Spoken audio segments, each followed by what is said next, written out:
नमस्कार दोस्तों, आज मैं फिर से एक वीडियो लेकर के आया हूँ। फंडामेंटल एनालिसिस के ऊपर आज का हमारा वीडियो है। इस वीडियो में हम ये सीखेंगे कि किन पैरामीटर्स पर को हम अपने ध्यान में रखें और उन पैरामीटर्स के बेसिस पे हम स्टॉक्स को होल्ड करें। ठीक है? तो मैंने कुछ अपने पैरामीटर्स बना के रखे हुए हैं कि sales, profit, equity all positive होना चाहिए। ठीक है? ये 3 पैरामीटर मुझे चाहिए ही चाहिए किसी भी स्टॉक्स में। तो मैंने अपना एक स्क्रीनर बनाया हुआ था। उस स्क्रीनर में मैंने लिखा हुआ था क्या क्वार्टरली सेल्स का ग्रोथ 20% से ज़्यादा होना चाहिए। क्वार्टरली प्रॉफिट का ग्रोथ भी जो है 20% से ज़्यादा होना चाहिए। यानी कि सेल्स के साथ ग्रोथ भी प्रॉफिट का जो ग्रोथ है वो भी 20% से ज़्यादा हो। प्राइस टू अर्निंग जो है इंडस्ट्री की पी से ज़्यादा हो। ठीक है? और रिटर्न ऑन इक्विटी माने अगर मैंने ₹100 लगाए हैं, तो मुझे ₹10 तो एटलीस्ट मिले उस पे। और सेल्स का ग्रोथ जो है ईयरली सेल्स का ये तो आपका क्वार्टरली सेल्स का ग्रोथ हो गया। ईयरली सेल्स का ग्रोथ जो है ग्रेटर देन 15% हो। इसको जब मैं रन करता हूँ, तो मैं देखता हूँ कि मेरे कुछ स्टॉक्स हैं, जो मुझे फ़िल्टर होकर के यहाँ पे आते हैं। ठीक है? और इन स्टॉक्स को हमें होल्ड करना है विथ कॉन्फिडेंस के साथ और साथ में इनको जब बाय करना है तो ब्लाइंडली बाय नहीं करना है, इनको बाय करना है जब स्टॉक डाउनटर्न में हो। अभी नहीं बाय करना है, जब डाउनटर्न में हो, नीचे चला जाए, तब बाय करना है, ठीक है? और डेंट पड़ा हो, ठीक है? अब जैसे क्यूमिंस इंडिया का मैंने अपने चैनल पे दिया था। इस स्टॉक ये जब 550-600 पे ट्रेड करता था तब मैंने दिया था। आज ये साढ़े 1800-1900 का हाई लगा के बैठा हुआ है। अब इसकी एनालिसिस हम करते हैं कि ये स्टॉक इतनी तेजी से क्यों भाग रहा है, ठीक है? तो हम यहाँ पे जाते हैं। देखिए ये तो प्रॉस एंड कॉन्स तो दिया हुआ है, लेकिन इसमें समझने वाली जो बात है वो यहाँ पे ये है कि अगर आप देखेंगे 2020 के मार्च 2023 इसका सेल्स ऑलमोस्ट 90% इंक्रीज हुआ है, ठीक? और दिसंबर का से अगर हम कंपेयर करें तो 100% इंक्रीज हुआ है। तो सेल्स में इंक्रीज है। क्यों? क्योंकि ड्यूरिंग कोरोना जो है सेल्स डिप हुआ होगा, फिर वहां से हम कंपेयर कर रहे हैं। तो कोरोना के टाइम पे इसका जो प्राइस है वो मुझे जहां तक याद था 550-600 रुपए तक चला गया था और फिर वहां से ये रिकवर करते करते और अब रिकवरी तो हुआ ही, साथ में ये प्राइस बहुत ऊपर गया है। अब हम ये देखेंगे कि हमने जितना सेल किया है, उस सेल को करने के लिए एक्सपेंस कितना हुआ है। एक्सपेंस मतलब लेट से अगर मैंने ₹100 का कलम जो है अगर पेन की बात करूँ, ₹100 का कलम जो है अगर मैं बेच रहा हूँ मार्केट में, लेट से मैंने ₹250 में बेच दिया।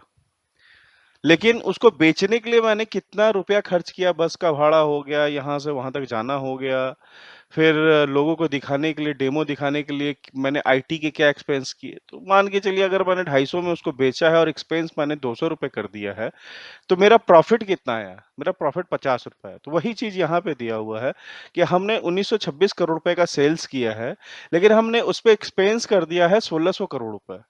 तो टोटल हमारा प्रॉफिट क्या हुआ? 326 करोड़ का हमारा प्रॉफिट हुआ। ऑपरेटिंग प्रॉफिट मार्जिन क्या होता है? ऑपरेटिंग प्रॉफिट मार्जिन होता है जितने हमारा प्रॉफिट हुआ है, उसको हम डिवाइड कर देंगे सेल्स से। तो वो हमें बता देगा कि भाई हमारा जो है जितना प्रॉफिट हुआ है, उसको डिवाइडेड बाई 1926 करेंगे तो हमारा ये 17% का आ रहा है। तो इसको हम कहते हैं operating profit margin. Margin always comparative to sales होता है। अदर इनकम लेट से कोई एसेट हो उस वो और वहां से रेंटल कुछ आ रहा हो, या फिर हमने कुछ स्क्रैप हमारे पास होंगे, उनको हमने बेचा हो, तो वहां से भी प्रॉफिट आ सकता है। ठीक है? फिर उसके बाद डिप्रिसिएशन क्या होता है? जैसे मेरे कुछ एसेट्स हैं, उन एसेट्स पे डिप्रिसिएशन जो होता है अकाउंटिंग का एक नॉर्मल नॉर्म है, उस अकाउंटिंग पे क्या होता है डिप्रिसिएशन होता है, हमने डिप्रिसिएट करते हैं, ठीक है? और जब डिप्रिसिएशन होता है तो हम एसेट्स का डिप्रिसिएशन, क्योंकि एवरी ईयर अगर मान लीजिए आप कोई भी आपका बिल्डिंग है और बिल्डिंग को आप रंगाई पुताई कराते हैं, आप उस पे इंटीरियर पे खर्च करते हैं, आपका रिक्रूटमेंट टीम होगा जो हायरिंग पे खर्च कर रहा है, आपको जॉइनिंग बोनस दे रहा है, तो इस तरह से बहुत सारे हमारे पास डिप्रिसिएशन वाले हमारे पास इनकम होता है। प्रॉफिट बिफोर टैक्स क्या है? प्रॉफिट बिफोर टैक्स हमारा है ₹413। इन सबों को हम जब जोड़ देते हैं, जो हमारा प्रॉफिट हुआ है 326 में, तो 413 करोड़ रुपए का आता है प्रॉफिट बिफोर टैक्स। उस पर टैक्स 23% का लग जाएगा और फिर उसके बाद हमारे पास नेट प्रॉफिट ये रहा। अब जो हमारे पास नेट प्रॉफिट आया है, नेट प्रॉफिट को हम क्या कर देंगे, डिवाइड कर देंगे अर्निंग से, अर्निंग पर शेयर। तो अर्निंग पर शेयर क्या हुआ कि हमारा 318 डिवाइडेड बाई शेयर का जो वैल्यू है उससे हम डिवाइड करेंगे, ठीक है। तो अर्निंग पर शेयर माने पर शेयर हमें कितना अर्न हुआ वो, तो ये 318 crore divided by number of outstanding shares जब हम करते हैं तो हमारे पास क्या आता है, ईपीएस आता है। मैंने क्या बोला आपको, बोला कि जो हमारा नेट प्रॉफिट हुआ है divided by number of outstanding shares जब हम करते हैं तो हमारे पास क्या आता है, ईपीएस आता है। अब ईपीएस में भी देखिए लगातार इंक्रीज हो रहा है, ठीक है। तो इस तरह से हम कह सकते हैं कि हमारा ईपीएस भी इंक्रीज हो रहा है and this is a good company. और फिर इसी तरह से हम क्या करते हैं, ईयरली एनालिसिस भी करते हैं। तो मैं आपको क्वार्टरली एनालिसिस समझा चुका हूँ, ईयरली एनालिसिस भी इसी बेसिस पे होगा जो हमने वहां पे बताया है। अब यहाँ पे भी आप देख सकते हैं कि 4,117 करोड़ रुपए का सेल्स हुआ था। आज वही सेल्स बढ़ करके 7,744 करोड़ का हो गया है, लगभग 10 साल के अंदर, 10 से 11 साल में। तो ऑलमोस्ट हम इसको कह सकते हैं 80 to 90% का इंक्रीज हुआ है। कहाँ हमारा ईपीएस जो था 21 रुपए था, वो जो ईपीएस है वो इंक्रीज होकर के 40 रुपए हो गया, डबल हो गया है। तो ऑब्वियस है कि प्राइस भी जो है इसका मार्केट में भागेगा। तो आप देख रहे हैं कि यहाँ पे ईयर ऑन ईयर ग्रोथ है, ईयर ऑन ईयर ग्रोथ हो रहा है, क्वार्टर ऑन क्वार्टर ग्रोथ हो रहा है। शेयर कैपिटल इन्होंने मात्र 55 करोड़ का ही दे रखा है, यानी कि इसी में ही जो है खरीदारी बिकवाली मार्केट में हो रही है। इनके पास कैश रिजर्व देखिए, कैश इनके पास कितना पड़ा हुआ, 5,313 करोड़ का कैश रिजर्व इनके पास पड़ा हुआ है। बोरोविंग्स क्या है, बहुत कम है, माने जितना इनके पास कैश रिजर्व है उसका 6% के करीब जो है इनके पास बोरोविंग्स है। That is a very minimal. This is a very good company. अगर आप मान लीजिए, अगर आपने कोई बिजनेस करना है और बिजनेस जो आप कर रहे हो 100 करोड़ का कर रहे हो और मात्र 6 करोड़ ही आपने लोन लिया हुआ है, दैट मीन्स कुछ भी नहीं है वो तो, मैंने आपका खुद का पैसा ही इतना ज्यादा है। लाइबिलिटीज, लाइबिलिटीज जो है वो कहा जाता है कि जो एसेट तो है, एसेट तो है लेकिन एसेट जो है वो सामने दिखता नहीं है, ठीक है। अदर लाइबिलिटीज भी इनके पास है कि 1,771 करोड़ का भी करेंटली इनका लाइबिलिटीज चल रहा है, ठीक है। ट्रेड पेबल जहां पे इनको पैसे देने हैं, यानी कि अ, इनसे कोई माल खरीदा है, इन्होंने माल किसी से खरीदा है और उसको पैसे देने हैं, ठीक है। उसको पैसे देने, तो 1,150 करोड़ के लाइबिलिटी ये वाला हो गया। इसी तरह से अदर लाइबिलिटी आइटम भी 621 करोड़ का है, इनको पैसे देने हैं अभी। टोटल लायबिलिटीज इनका 7,552 करोड़ का है, जिसमें इन्होंने बताया कि फिक्स्ड एसेट कितना है, तो 2,222 करोड़ का इनका फिक्स्ड एसेट है। तो ये जो लायबिलिटी आपको दिखता है, टोटल लायबिलिटी दिखता है, ये तीनों को ना ऐड करके आता है, reserve plus borrowing plus other liabilities, ठीक है। प्लस शेयर कैपिटल भी इसमें हम डाल देंगे तो हमारा टोटल लायबिलिटी होगी। इसी तरह से फिक्स्ड एसेट होता है, फिक्स्ड एसेट, और इसके बाद हमारे पास करंट वर्क इन प्रोग्रेस के लिए हमारे पास कितना पैसा है, और इन्वेस्टमेंट हमारे पास कितना है, और अदर एसेट हमारे पास कितने हैं, वो सब हम अगर जोड़ देते हैं तो हमारे पास ये पैसा आता है, ठीक है। ये दोनों ना बराबर होने चाहिए, टोटल लायबिलिटी और टोटल एसेट जो है बराबर होने चाहिए। Cash flow, cash flow from operating activity देखिए पॉजिटिव में कैश फ्लो इनका है, that is a very good company. इसको हम कह सकते हैं कि ये मतलब आपके पोर्टफोलियो में तो होना ही होना चाहिए। तो इस तरह से हम जो है इसको हम रखते हैं कि लॉन्ग टर्म होल्डिंग के लिए इस तरह की कंपनीज बहुत अच्छी होती है। एफआईआई का देखिए, पब्लिक का देखिए कितना बढ़िया इसमें है, गवर्नमेंट भी इसमें होल्डिंग अपना रखा हुआ है। डीआई ने 23% रखा हुआ है, डीआई अपने पोर्शंस को छोड़ता नहीं है।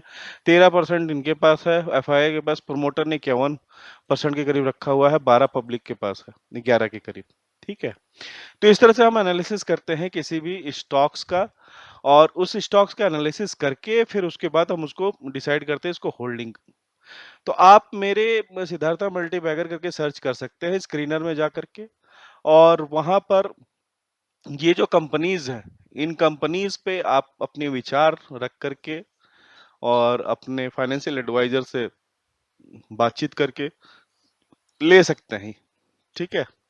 तो मुझे जहाँ तक लगता है फंडामेंटल एनालिसिस में एक बेसिक मैंने आज का आपको बताया है।